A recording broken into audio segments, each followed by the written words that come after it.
বন্দ্যোপাধ্যায় কি যোগ্য ওই পদে বসার জন্য? আজকে ভবিষ্যৎ সবচেয়ে আমাদের ভবিষ্যতে যারা সমাজ তাদের চাকরি চুরি করে নিয়ে গেছে, কোন যোগ্যতায় চাকরি চুরি করে চুরি করার যোগ্যতা? সুপ্রিম কোর্ট যেটা মনে হয়েছে ন্যায়, কারণ রাজ্য সরকার যারা করেছে তাদের নামগুলো দেয়নি, সেগুলো দিচ্ছে না।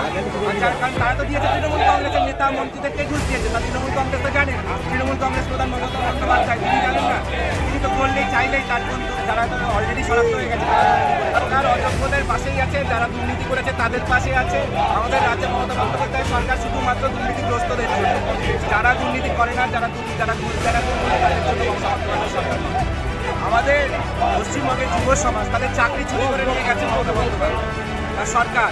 তাদের নজরে আজকে তাদের নেতা মন্ত্রী তাদের প্রোটেকশনে কিন্তু এই ঘটনা ঘটেছে। দিনের পর দিন ধরে কোটি কোটি টাকা আত্মসাৎ করে নেতা মন্ত্রীরা চাকরি চুরি করে আমাদের সমাজের চাকরি